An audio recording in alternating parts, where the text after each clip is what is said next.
నమస్తే. ఒకసారి డేటాను కనుక అనలైజ్ చేస్తే ఇంతకుముందు 60 ఏళ్ళు 70 ఏళ్ళు వచ్చినప్పుడు రావాల్సిన హార్ట్ అటాక్ మనకి 2020 తర్వాత 20 ఏళ్ళు 30 ఏళ్ళు 40 ఏళ్ళు అంటే 50 సంవత్సరాలు 20 నుంచి 50 సంవత్సరాలు లోపల ఉన్న వాళ్ళకి ఫ్రీక్వెంట్ హార్ట్ అటాక్స్ అనేవి పెరిగాయి. ఒక డేటాని కనుక చూస్తే మనము 2020కి ముందు మనం ఏదైతే చూస్తే ఆన్ అన్ యావరేజ్ ఒక 40 to 50 ఇయర్స్ ఏజ్ మధ్యలో ఉన్న పర్సన్కి ఒక 5,500 మందికి సంవత్సరం మొత్తంలో హార్ట్ అటాక్స్ వచ్చినట్టయితే అదే డేటాని కనుక మనము 2020 తర్వాత చూస్తే 19,000, 26,000, 39,000 ఇంత రేంజ్గా యంగర్ జనరేషన్లో హార్ట్ అటాక్స్ ఎందుకు వస్తున్నాయి అన్న దాని మీద ప్రజెంట్ ఈ వీడియో. ఒకసారి కనుక మనము ఎన్నో సబ్జెక్ట్స్ని కనుక చూసినట్టయితే 2020కి ముందు మన లైఫ్ స్టైల్, 2020 తర్వాత మన లైఫ్ స్టైల్ మధ్యలో ఒక డిఫరెన్స్ ఉంది. అదేంటి అంటే మనం తీసుకున్న కోవిడ్ వ్యాక్సిన్. ఈ కోవిడ్ వ్యాక్సిన్ వచ్చినప్పటి నుంచి ఏవైతే గవర్నమెంట్స్ వాళ్ళు చెప్పింది చాలా సింపుల్గా ఒకటే చెప్పారు. కోవిడ్ వ్యాక్సిన్ తీసుకోకపోతే ఎయిర్పోర్ట్స్లోకి ఎంట్రీ లేదు, ఇంకొక స్టేట్లోకి ఎంట్రీ లేదు, ట్రైన్లోకి ఎంట్రీ లేదు, చెకప్లు భయపడి జనాలు డోస్ 1 డోస్ 2 బూస్టర్ డోస్ అని చెప్పి వేసుకుంటూ వెళ్ళారు. ఒక విషయం ఏంటి అంటే ఒక రోగానికి తగ్గ వ్యాక్సిన్ రావడానికి కొన్ని సంవత్సరాలు టైం పడుతున్న టైంలో కోవిడ్ అన్న వచ్చిన 2 నెలల్లో ఇండియాలో వ్యాక్సిన్ అనేది లాంచ్ చేశారు, విచ్ ఇస్ హైలీ ఇంపాసిబుల్. నాది ఇంకొక ముందు వీడియోలో నేను క్లియర్ కట్గా చెప్పాను. ఈ పర్టికులర్ వ్యాక్సిన్ని ఎవరు స్పాన్సర్ చేస్తున్నారు అంటే ఆ రీసెర్చ్ని ఎవరు స్పాన్సర్ చేశారు, ఎన్ని $1 బిలియన్ బిజినెస్ అప్పుడు జరిగింది. దాంతో పెద్ద వాళ్ళు ఇదంతా నేను చెప్పడానికి ఎందుకు అంటే షిఫాలి గారు, విక్రమ్ సుకుమారన్ గారు, మన పునీత్ రాజ్ కుమార్ గారు, ఇలా సెలబ్రిటీస్ పేర్లు చెప్పడానికి రీజన్ ఏంటంటే కామన్ మ్యాన్ మనకు తెలియదు కదా, పక్కింట్లో ఎవరో పోయారు అనుకుంటే రేపటి రోజున అయిపోతుంది. 46 ఇయర్స్ ఉన్న రాజ్ కుమార్ గారు కన్నడ యాక్టరు, మంచి డాక్టరు, ఆయన సడన్ డెత్ ఏజ్ ఆఫ్ 46. దాని వెనకాల రీజన్ ఏంటి? షిఫాలి గారు 42 ఇయర్స్ ఏజ్ గాన్, సుకుమారన్ గారు 46 ఇయర్స్ ఏజ్ గాన్. ఇలా లాస్ట్ ఎంతమంది ప్రముఖులు పోయారో ఒకసారి చూసుకుంటే మన హెల్త్ కండిషన్ ఎలా ఉంది అన్నది మనకు తెలుస్తుంది. ఇప్పుడు ఈ వీడియో స్కేరీ వీడియో అయితే కాదు, ఇట్స్ అన్ అవేర్నెస్ వీడియో.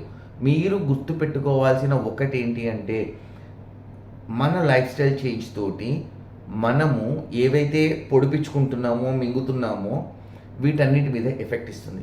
ఒక డేటా చెప్తోంది 42% డయాబెటిక్ కేసెస్ 2020 తర్వాత ఇంక్రీజ్ అయ్యాయి అని. ఎందుకైనా ఇంక్రీజ్? రీజన్ ఒకటే, ఎందుకు అంటే లోపలికి పంపించిన వ్యాక్సిన్ ఏదైతే ఉందో అది బాడీని అతలాకుతలం చేసి ఉన్న ఇమ్యూన్ పవర్ని తగ్గించడంతో ప్యాంక్రియాసిస్లో ఇన్సులిన్ ప్రొడక్షన్ని కంట్రోల్ అంటే తగ్గి కేసెస్ పెరుగుతున్నాయి. Sudden heart attack 22 years person గుజరాత్లో ఎవరికైతే హార్ట్ అటాక్ వచ్చిందో అతను దాండియా చేస్తూ పడిపోయాడు. ఎప్పుడు? కోవిడ్ వ్యాక్సిన్ తీసుకున్న అంటే బూస్టర్ డోస్ కూడా తీసుకున్న వారం రోజులకి. అంటే కోవిడ్ వ్యాక్సిన్ మన బాడీ మీద ఎంత రోల్ ప్లే చేస్తోంది అన్నది ఒక్కసారి చూసుకోండి. ఇక్కడ ఇంకొక మెడికల్ దీన్ని చూపించడానికో ఇంకో దానికో కాదు. సింపుల్ ఏంటి అంటే ఒక ఎంటిటీ ఇన్స్టిట్యూషన్ తీసుకునే ఒక డెసిషన్ తోటి కొన్ని వేల లక్షల మంది సడన్గా చనిపోతున్నారు. ఒక సర్వే ఏం చెప్తోంది అంటే రాబోయే 2050కి మన దగ్గర ఉన్న యంగర్ జనరేషన్స్ ఏవైతే ఉంటారో పిల్లలు కనే కెపాసిటీని కోల్పోతున్నారు. అందరూ ఇచ్చే ఒకటి ఏంటి అంటే లైఫ్ స్టైల్ చేంజెస్ అంటున్నారు. Boss, what is the life style change? First టీవీలో వచ్చే యాడ్లని చూసి మనం ఏదైతే తీసుకుంటున్నామో లైఫ్ స్టైల్ చేంజ్. బట్ ఒకటైతే కన్ఫర్మ్ కదా, పిల్లలు కనే శక్తిని ఎవరైతే కోల్పోతున్నారో దాని వెనకాల ఉన్న రీజన్ ఏంటి అంటే బ్లంట్గా చెప్పచ్చు, మన గవర్నమెంట్ ఏదైతే లైసెన్స్ ఇచ్చి షాపుల్లో పెట్టి మంచి మంచి అడ్వర్టైజ్మెంట్స్ ఇచ్చి మనతోటి ప్రోడక్ట్స్ కొనిపించి మింగుతున్నాం కదా, కాన్ఫ్లెక్స్ కావచ్చు, ఫ్రోజన్ ఫుడ్ కావచ్చు, బ్రెడ్స్ కావచ్చు, యూ నేమ్ ఇట్, ఒక్కసారి డబ్బాని వెనక్కి తిప్పి చూసి అది తీసుకోవాలా వద్దా అన్నది మీరు ఒక్కసారి కనుక ఆలోచిస్తే చాలా బాగుండేది. కానీ దరిద్రం ఏంటి అంటే, ఒక మంచి యాడ్, సింపుల్, మన యూట్యూబ్లో కూడా నా వీడియోలో మీకు రంగులు ఏం కనిపించావు కాబట్టి కొంచెం తక్కువ వ్యూస్ వస్తాయి. ఇంకొక వీడియోలో సిమిలర్ కంటెంట్ ఉంటుంది కానీ బ్యాక్గ్రౌండ్ బాగుంటుంది, కొన్ని బీజిఎమ్స్ యాడ్ చేస్తారు, దాంతో ఏంటి వీడియోని చూస్తున్నారు. కానీ అవేర్నెస్ ఎంతవరకు వస్తుంది boss? Guys, all I just want to tell you people is your lifes are in danger, financially, physically, mentally. ఈరోజు ఇప్పుడు జరుగుతున్న రిపోర్ట్స్ను టెస్ట్ల దీనికి రోజు మీరు హాస్పిటల్కి వెళ్తే డాక్టర్ ఇచ్చే 5 మెడిసిన్లో ఒకటి ఉంటుంది మీ మీద ఎక్స్పెరిమెంట్ చేయడానికి. ఒక్కసారి చెక్ చేసుకోండి. ఆ ఒక్క మెడిసిన్ని తీసి పక్కన పెట్టి, ఫర్ ఎగ్జాంపుల్ తలనొప్పి వస్తుంది, ఏం చేస్తారమ్మా, తలకి కొంచెం ఆయిల్ పెట్టండి. రోజు ఆయిల్ పెడితే ముందు ఆ తలనొప్పి తగ్గడం స్టార్ట్ అవుతుంది. ఇన్స్టెంట్గా తగ్గాలంటే ఒక డాట్ వేసుకోండి, బ్యాండెడ్ రక్ బాగా పనిచేస్తుంది, ఒకటి వేసుకోండి. రోజు సాయంత్రం ఇంటికి వెళ్ళినాక తలకు ఆయిల్ పెట్టుకోండి. దాని తర్వాత మీరు చేసేది ఏంటి, రెస్ట్ తీసుకోండి. రోజు చేస్తే తలనొప్పి 90% ఎగిరిపోతుంది. నెక్స్ట్, మన బాడీలో ఇంటేక్ ఏం తింటున్నాము మీకు తెలుసు, నాకు తెలుసు. సగానికి పైగా ఫ్యామిలీస్ బయట హోటల్ నుంచి కొనుక్కొచ్చుకొని తింటాయి. అది ఇడ్లీ కావచ్చు, దోశ కావచ్చు. దోశల్లో యూజ్ చేసేది ఆయిల్ ఎలా ఉంటుందో మీకు తెలుసు, నాకు తెలుసు. ఇడ్లీ వాడి ప్రాఫిట్ సంపాదించాలంటే వాడు ఎక్కడి నుంచి మీకు ప్రాఫిట్ ఇస్తాడు, అదే ప్రాపర్గా ఇస్తాడు. అపార్ట్మెంట్లో ఉండేవాళ్ళు, విల్లాస్లో, ఇండిపెండెంట్ హౌసెస్లో ఉండేవాళ్ళు టెర్రస్ని యూజ్ చేసుకుని ఆకుకూరలు లాంటివి చిన్న ఉంటాయి కదా, ఒక 4 టబ్బులు పెట్టుకుని దాంట్లో గింజలు జల్లుకుని అవి వచ్చినప్పుడు కోసుకొని వారంలో ఒక్క పూట తినడానికి ఫస్ట్ ట్రై చేయండి. గుండె బాగుంటుంది. ఇదేంటి రైట్ సైడ్ చూపిస్తున్నాడు అనుకోకండి, నాది ఫ్రంట్ క్యామ్లో మాట్లాడుతుంది కాబట్టి రివర్స్లోనే కనిపిస్తుంది.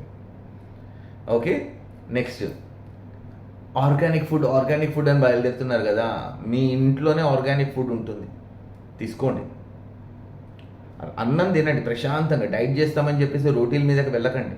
మన బాడీ, సౌత్ ఇండియన్ బాడీ అనేది రైస్కి అలవాటు అయిపోయి మన మెటబాలిజం అనేది దానికే ప్రాపర్గా సూట్ అయి ఉంటుంది. మీరు ఇప్పుడు స్పెషల్గా దాన్ని మార్చుకుని కొర్రలు తింటాను, రోటీ తింటాను. సీరియస్గా చెప్పాలి అంటే ఈ డయాబెటిక్ ఉన్న పేషెంట్స్ డాక్టర్లు ఏం చెప్తారు, రైస్ తగ్గించండి, దాని ఏమంటారు, రోటీ తినండి. రైస్ తగ్గించి రోటీ తింటే ఏమవుతుందో మీకు తెలుసా? రోటీతోటి మీకు ఇంకా షుగర్ లెవెల్స్ పెరుగుతాయి.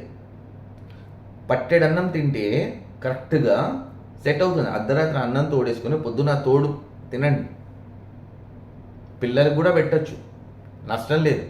ఇంట్లో మోస్ట్లీ అందరి ఇళ్లలో అంటే ఒక 25-30% హౌస్ హోల్డ్స్ని వదిలిపెట్టి మిగతా అందరి ఇళ్లలో ఒక వాషింగ్ మిషన్, ఒక మెయిడ్, ఇవన్నీ ఉన్నాయి కదా. మిగతా టైం ఏం చేస్తారమ్మా?